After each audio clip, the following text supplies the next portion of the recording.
tous, j'ai décidé de commencer cet épisode en vous montrant quelques photos de mon enfance. Jetez un coup d'œil. C'est moi, avec mon grand-père, comme c'est mignon. Je devais avoir 4 ans sur cette photo. Voici une autre photo où il y a mes 2 sœurs et moi. On dirait que j'ai 9 ans sur cette photo. Et oui, regardez cette tunique en flanelle, c'est trop beau, j'adore. Et puis cette photo date certainement du collège, je ne sais pas, mais je ne sais pas ce que je fais là, mais je porte un appareil dentaire. Il y a des barres de sneakers éparpillées sur le lit. J'aime vraiment ces friandises. Maintenant, pourquoi je vous montre ces photos? Eh bien, ce n'est pas parce que je me sens nostalgique aujourd'hui. C'est parce que je voulais vous montrer à quel point il serait facile pour Brigitte Macron de démystifier, je cite, la théorie du complot, selon laquelle elle aurait vécu en tant qu'homme pendant 30 ans. C'est aussi simple que cela, les amis. Voilà tout. Nous voulons juste voir une photo de vos 30 premières années. Pouvez-vous nous en montrer une ou deux?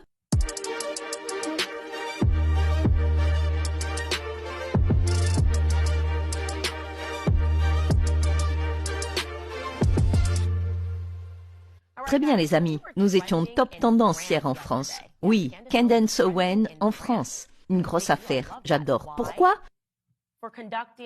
Pour avoir mené une recherche fondamentale. Une enquête vraiment fondamentale sur les affirmations crédibles selon lesquelles Brigitte Macron est en fait née Jean-Michel Trogneux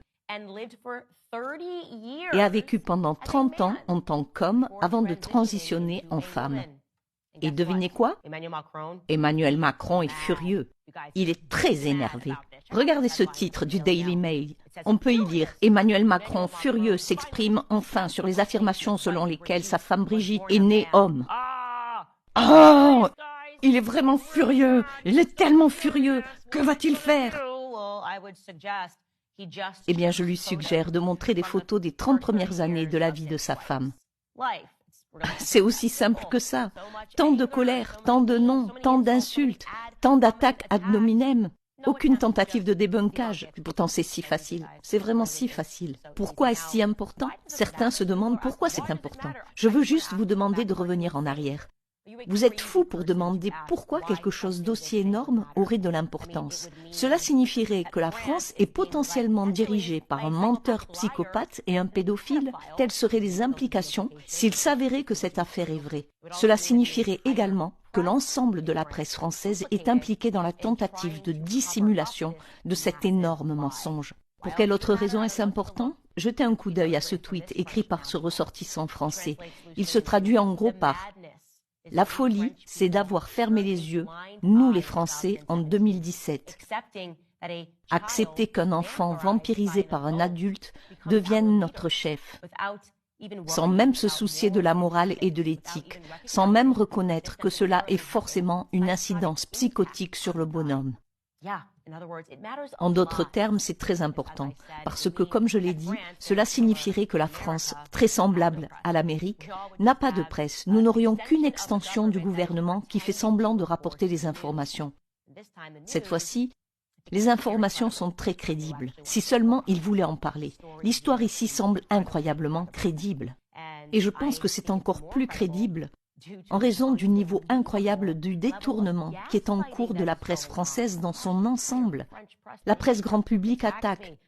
Théorie du complot, débunkage, extrême droite, transphobe, bla bla bla bla bla bla. Ces tours de magie ne fonctionnent plus. Réveillez-vous. Ça ne marche plus. Nous n'en avons plus rien à faire. Les habitants de tous ces pays en ont assez d'être régulièrement traités de tous les noms alors que vous n'avez aucune preuve du contraire. Et peut-être que la raison pour laquelle des gens comme moi existent et ont une tribune, c'est parce que vous avez menti sur absolument tout. Vous ne cessez de vous faire prendre en flagrant délit de mensonge. Par exemple, le Covid. Nous avons dénoncé cette fraude dès le début. Désormais, tout le monde admet que peut-être on s'est trompé. Non, non, non. Vous avez toujours su que vous vous trompiez. Vous avez testé le pouvoir dont vous disposiez au niveau international en ce qui concerne le Covid. Forcez les gens à se conformer à des absurdités. Aussi avec BLM. Je me suis immédiatement demandé où allait tout cet argent. Puis j'ai révélé qu'il s'agissait d'une fraude dans un documentaire entier. Donald Trump, oh, il est comme Adolf Hitler. C'est un mensonge. La Russie, l'Ukraine, l'ordinateur portable de Hunter Biden. Vous n'arrêtez pas de mentir. Ce que j'ai à faire est en fait très simple et très amusant. Mon travail est en fait si facile. Tout ce que j'ai à faire, c'est de ne pas mentir et de ne pas tromper le public. J'essaie de répondre à leurs questions. Récapitulons brièvement ces affirmations. Et si vous ne savez pas de quoi nous parlons, retournez au début et regardez l'épisode de lundi. Il a déjà été visionné plus d'1 million de fois. Les gens du monde entier sont attentifs car, comme je l'ai dit, les mensonges racontés dans la presse en ce moment sont absolument insensés. Je récapitule brièvement. Premier point, on prétend que Brigitte Macron a vécu en tant qu'homme, prénommé Jean-Michel, pendant 30 ans avant de devenir Brigitte. Voici une photo, côte à côte. C'est tout de suite très crédible. Deuxième point, Brigitte Macron affirme que non, Jean-Michel est son frère. Le problème, c'est que son frère a disparu. Elle prétend que son frère est en vie. Il serait très facile pour elle de se promener avec lui et de dire « Voici Jean-Michel ». Il se trouve que nous nous ressemblons, mais non, Brigitte Macron refuse de le faire. Et puis en termes de données généalogiques, les gens sont sur Internet et cherchent. Ce qu'ils ont révélé, c'est qu'une personne nommée Jean-Michel a existé pendant une trentaine d'années, puis a cessé d'exister. Et tout à coup, Brigitte Macron est arrivée et a existé. Donc oui, c'est problématique. Troisième point, il n'existe aucune photo de Brigitte Macron au cours des 30 premières années de sa vie. C'est le point le plus important. Encore une fois, comme je l'ai démontré, il est très facile de montrer des photos de votre vie durant vos 30 premières années. En fait, c'est le contraire qui se produit. À un moment, la presse a essayé de faire passer une photo en noir et blanc de sa fille et a dit « Voilà Brigitte ». Une tentative désespérée de prétendre que Brigitte a existé en tant qu'enfant. Voici une photo côte à côte. Il s'agit manifestement de Tiffen sur cette photo. Tiffen est le nom de sa fille. C'est donc bizarre. Et c'est tellement bizarre qu'ils appellent la police, menacent les gens qui couvrent l'histoire. C'est vraiment bizarre. Quatrième point, la presse internationale n'a pas pu localiser son prétendu ex-mari avec lequel elle aurait eu 3 enfants. Et ce n'est pas rien. Lorsqu'Emmanuel Macron est devenu président, la presse internationale, qui n'essayait pas d'élaborer une théorie de complot, s'est contentée de dire « C'est bizarre, nous n'avons pas trouvé son ex-mari ». Et ce qui est peut-être encore plus bizarre, c'est qu'ils ont également essayé de faire passer une fausse photo de lui pour une preuve de son existence. Voici la photo de lui qui a été diffusée. Il s'agit en fait d'une photo de la faculté de l'école où Brigitte enseignait, à la Providence. L'homme sur cette photo s'appelle Claude Hugo, un collègue enseignant. Mais que se passe-t-il donc? Ce qui nous amène au 5e point. Si ces affirmations sont vraies, elles devraient faire l'objet d'une enquête. Cela signifierait que Brigitte Macron est en fait âgée de 78 ans, soit 8 ans de plus que ce qu'elle prétend. Ce que confirment d'ailleurs les diverses interviews accordées au cours des années, où Brigitte semble toujours oublier l'âge qu'elle est censée avoir. Par exemple, comme nous l'avons évoqué, elle a déclaré de manière peu plausible qu'elle vivait aux États-Unis lors de l'alunissage de 1969. Sauf que cela aurait fait de Brigitte une jeune fille de 16 ans. Elle a dit qu'elle vivait seule lors de l'alunissage. Non, les jeunes de 16 ans ne sont pas autorisés à vivre seuls aux États-Unis. Mais si elle avait 8 ans de plus, si Brigitte avait 24 ans, elle aurait très bien pu vivre seule. Aujourd'hui, nous allons nous pencher sur quelque chose que les gens ne comprennent pas très bien. Je veux donc que ce soit clair pour vous.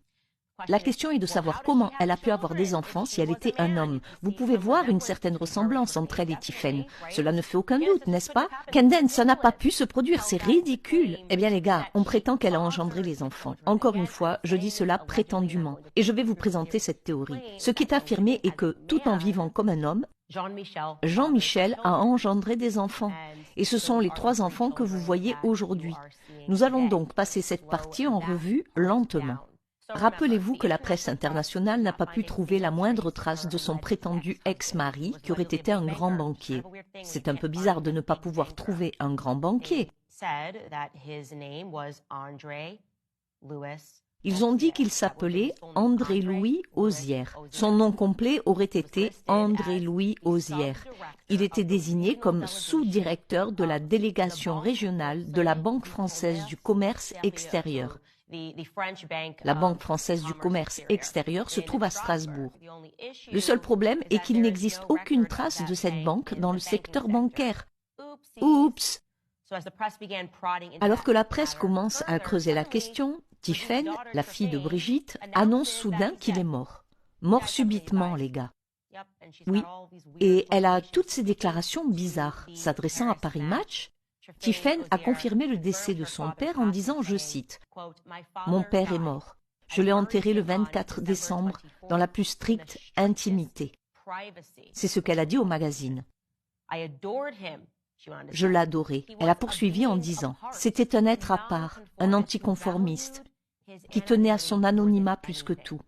Il faut le respecter. » C'est une façon intéressante de présenter les choses, comme si l'on disait en substance « Stop, il voulait être discret, ne fouillez rien, vous devez respecter cet homme mort, mon père. » Alors oui, c'est très triste si votre père est mort. C'est juste que je trouve que ces derniers mots étranges ressemblent en quelque sorte à une menace, à un avertissement de ne pas chercher plus loin. Le seul problème de cette déclaration est qu'elle s'est apparemment trompée de date. Les archives publiques révèlent qu'il est mort le 24 décembre. Mais rappelez-vous, elle a dit qu'elle l'avait enterré le 24 décembre. Les registres indiquent qu'il est mort à cette date et qu'il a ensuite été incinéré le 28 décembre.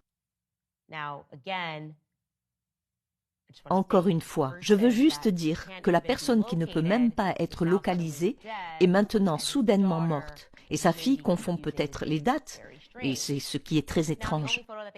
La seule photo qu'ils aient jamais présentée du prétendu mariage entre Brigitte, devenue Brigitte Macron, et son premier mari, apparemment inexistant, est celle-ci. Vous avez peut-être pu voir cette photo circuler, mais cette photo a été débunkée. Il a été prouvé qu'ils l'ont agrandie. Il s'agit en fait d'une photo d'un homme nommé Jean-Louis Auzière, avec sa première femme, Susan Spray. Et là, on se demande, pourquoi Jean-Louis Auzière, si c'est en fait une photo de lui et de sa première femme, ne sortirait-il pas pour dire « Hey, en fait, c'est une photo de moi et ma première femme, et les Macron, Brigitte Macron, utilisent cette photo et elle circule ?» C'est une véritable supercherie. Vous remarquerez également qu'il porte le même nom de famille que ses enfants et que son prétendu premier mari, Auzière. Mais qu'est-ce qui se passe ici? C'est vraiment bizarre. Apparemment, il est lié d'une manière ou d'une autre à son mari qui n'existe pas. Voyons cela de plus près. Je vais vous expliquer très lentement ce qu'il en est. Voici la théorie, et encore une fois, je tiens à préciser que je le crois crédible au vu de la réaction de la presse et de l'absence de démenti. Mais il s'agit que d'une théorie. La théorie est que Jean-Louis, cette personne que vous venez de voir, la personne photographiée sur cette photo de mariage, était extrêmement proche de Jean-Michel Trogneux, devenu Brigitte Macron, ok? Lui et Jean-Michel Trogneux étaient extrêmement proches. En fait, il est membre de l'équipe enseignante de la Providence. Et Jean-Michel a eu des enfants, 3 enfants avec sa nièce, une femme nommée Brigitte Proba Auzière, ce qui est assez déroutant. Ralentissons un peu, d'accord? La personne dont ils ont utilisé la photo, Jean-Louis, a une nièce qui s'appelle Brigitte Auzière. Je vous montre une photo ici. Brigitte Proba Auzière,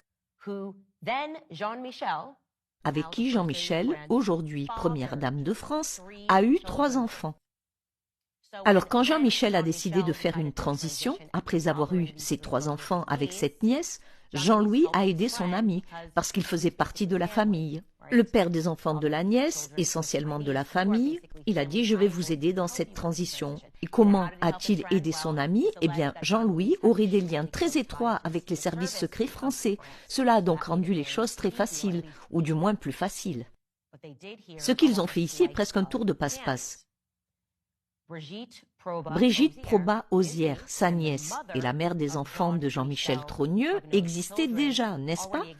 Brigitte existait déjà. Ce qu'ils ont donc fait, c'est qu'ils ont transitionné Jean-Michel avec le même nom. Ils ont fait de Jean-Michel Brigitte, parce que c'est plus confus. Ils ont ensuite créé un faux mari, André Louis, qui n'a jamais existé. Du moins d'après les archives publiques, il est très difficile de trouver cet homme. Encore une fois, c'était un tour de passe-passe parfait, parce que maintenant, ils se disent « Brigitte Auzière existe ou a existé ». Non, en fait, c'est une nièce. Il a aidé son ami. Et l'histoire devient plus sombre et encore plus tordue. Encore une fois, les gars, je vous guide lentement à travers tout cela, parce qu'ils ont voulu que cela soit confus. Nous ne découvrons pas tout, parce que personnellement, il faut que vous le sachiez en France, personnellement, j'aime les défis. J'adore quand les médias se lancent à corps perdu et commencent à utiliser des mots comme théorie du complot, fou et extrême droite, parce que c'est ce qu'ils font depuis des années, et que les gens s'en rendent compte. Comme je l'ai dit, le tour de magie ne fonctionne plus. Nous vous demandons de faire une chose très simple. Montrez-nous les photos des 30 années. Si nous sommes si fous et si conspirationnistes, s'il vous plaît, montrez-nous les photos de la jeunesse de Brigitte Macron. Ce serait si simple. En fait, il est insensé que Macron, le furieux, ne le fasse pas. Il est insensé que la presse s'efforce de protéger ce récit. Il est tellement évident qu'il est suspicieux de ne pas faire quelque chose d'aussi basique et d'aussi facile qui dissuaderait toutes les rumeurs. Et devinez quoi maintenant? Ce n'est pas seulement une histoire énorme qui se passe en France, c'est une histoire énorme qui se passe en Amérique. Il y a plusieurs journalistes qui prévoient de faire de grandes révélations sur cette affaire. Vous êtes donc avertis, les médias français. Je ne voudrais pas être dans le camp du mal, dans le camp du mensonge. Mais qui suis-je pour vous dire ce que vous devez faire? C'est tout ce que j'ai à dire à ce sujet.